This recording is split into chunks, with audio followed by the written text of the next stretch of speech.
দেখো ফ্রেন্ডস, আমরা আগের সানডে গেছিলাম দোকানে হচ্ছে অত্রিকার জন্য একটা বুক শেলফ কিনতে। তো বুক শেলফ কিনতে গিয়ে এই বড় একটা বুক শেলফ কিনে নিয়ে এসেছি। এটা বুক শেলফ বলতে পারো, আর বাকি পারপাসে ইউজ করা যায়। তো এত জায়গা তো বইয়ের জন্য লাগে না। তো আগের সানডে থেকে এই অবধি আমরা গোছাতে পারিনি টাইমের অভাবে। রোজ স্কুল ছিল অত্রিকা, তো সেই জন্য গোছাতে পারিনি। তো আজ গুছিয়েছি আমি আর অত্রিকা দুজন মিলে।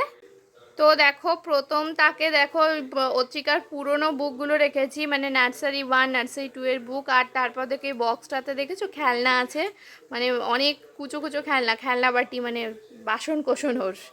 সেকেন্ড তাকটাতে দেখো, ওই যে দেখো ব্যাগে আছে, দেখছো তো অত্রিকার বুক আছে ওটাতে, নতুন বুক ক্লাস 1-এর বুক, আর উপরে কপি আছে।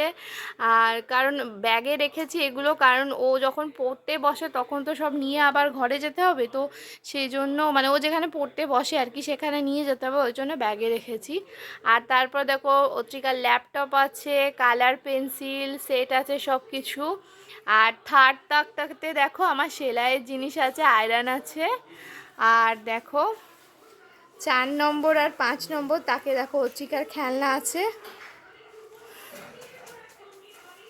তো তোমরা দেখে জানিও কেমন হয়েছে আমাদের তাকটার গোছানোটা, কেমন হয়েছে। টাটা করে দাও। Tata, bye bye, thanks for watching. Tata.